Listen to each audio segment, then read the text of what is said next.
सांगा. दीपाली संदीप महमूद यांनी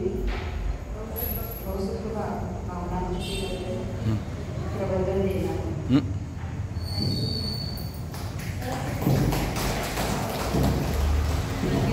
वंदना सर्वांना जय हिंद. नमो हरिहंतान, नमो सीतान, नमो आर्यान, नमो प्रजायान, नमो लोके सर्वसाहुना. आचार्य विद्यासागर गुरु महाराज की जय. आचार्य श्री गुरुशार समय सागर गुरु महाराज की जय.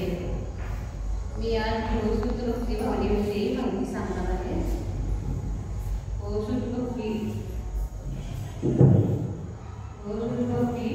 भक्ति का तात्पर्य है उपाधि प्रविष्टि है. उपाधि में 3 शब्द मिलकर बनते हैं. आदि आय उप माने वास निकट आदि माने बहुत समर्पित अर्थ है. सन्निहित और आय माने आना अर्थ जिनके जीवन का संबंध शुद्ध गुण का पर्याय से है. जो अपने शुद्ध गुण पर्याय के साथ अपने जीवन चल रहा है वे उपाध्याय परमेश्वरी है. उनकी पूजा उपासना अर्चना करना है. यह कहलाती है बहुशुद्ध भक्ति. आचार्य उपाध्याय एक मौलिक अंतर है. आचार्य महाराज उपाध्याय परमेश्वरी भी शासन करते हैं. उनका कार्य होता है आदेश देना, पर हित उनका कर्तव्य है. अंत में कटु शब्द भी प्रयोग करते हैं. प्रिय कटु और मिश्र एक ही प्रकार के वचनों का प्रयोग आचार्य परमेश्वरी करते हैं. किंतु उपाध्याय परमेश्वरी बिल्कुल भिन्न है. उपाध्याय महाराज को बड़े मीठे शब्दों का वाचन का मान करते हैं. अपने शिष्यों को जैसे माँ अपने बच्चों को बड़े प्रेम से दूध पिलाती है वैसे माना होती है. उपाध्याय महाराज की अपने पास आने वालों को वे बताते हैं संसार की प्रक्रिया से दूर रहना और ढंग और उनका प्रभावना भी है, क्योंकि वह स्वयं उस प्रक्रिया के साक्षात प्रतिरूपी है. उपाध्याय महाराज आत्मा की बात करते हैं. उनके पास पंचेंद्रिय विषय का चर्चा न विषयों की प्रारंभ और परिचय का विषय विषयों का अनुसरण आरंभ करेंगे है. वचन की कथा संचय प्रवृत्ति का नाम से संसार है. वह विषय का विषय आरंभ करेंगे सर्वथा अभाव है. उपाध्याय परमेश्वरी इस मुक्ति की चर्चा करते हैं. उपदेश के अनुसरण आचरण भी करते हैं. इस कारण उनका प्रभाव लोगों पर पड़ता है. प्रभाव के केवल आचरण का पड़ता है, वचनों का नहीं. वचनों की शक्ति अद्भुत है. वचनों का योग माना है, किंतु उनके वचनों के अनुसार कार्य भी होना चाहिए. एक बच्चा दूध खाता था. माँ बड़ी परेशान थी. एक साधु ने उनके पास पहुंची. महाराज इसका दूध छुड़वा दीजिए, बहुत खाता है. साधु ने कहा 8 दिन के बाद आना बच्चों को लेकर. साधु ने इस बच्चे को पहले स्वयं त्याग किया गुड़ खाने का, और 8 दिन बाद पूरी तरह उसने गुड़ का परित्याग कर दिया.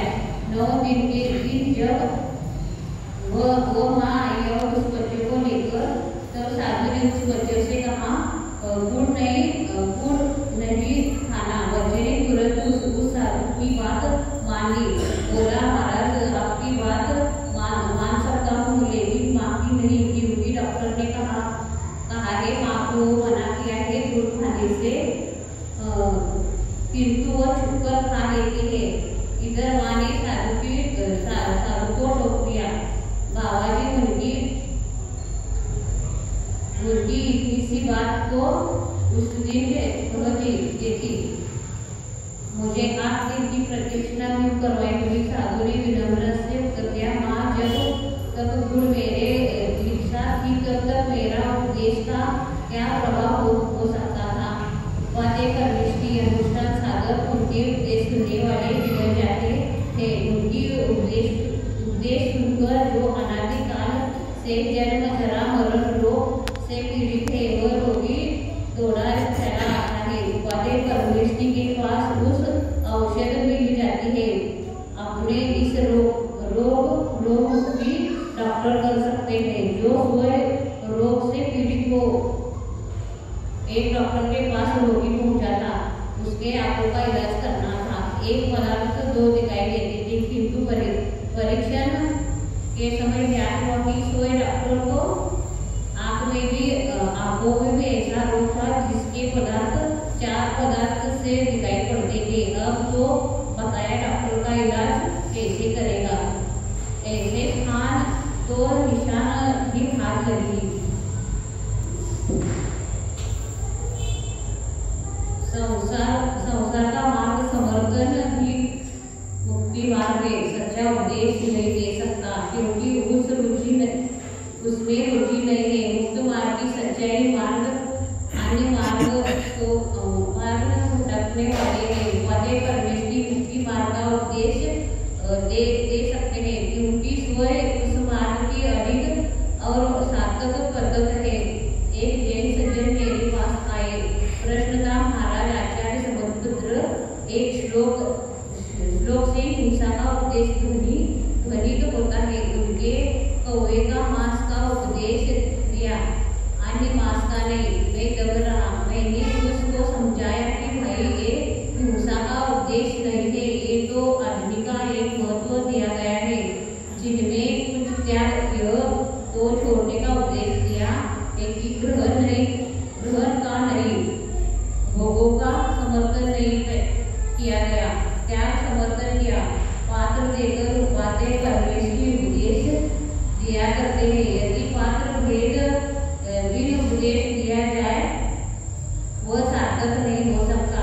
जो रात दिन खाता है उसे तो पहले अन्न का भोजन छुड़वाना जाता है, वही उपयुक्त है। पर उनका तात्पर्य यह नहीं कि उस रात में अन्य पदार्थ का उपदेश दिया गया हो।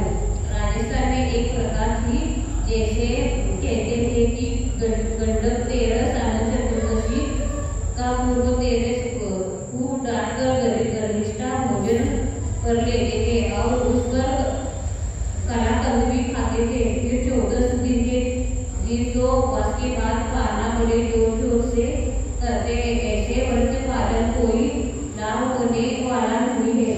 इसकी इच्छा का मिटाना ये व्रत कार्यकारी है। प्रणिमायत सदा भवने वा तस्मय फलमित तस्मय च सता। उपादेय परमेष्टि उपस्थिति हो ना हो, उनके शब्द हुए शब्दों का भी प्रभाव पड़ता है। द्रोणाचार्य की प्रतिमा मात्र एकलव्य विद्या की निष्ठता बना गया। ऐसे उपादेय परमेष्टि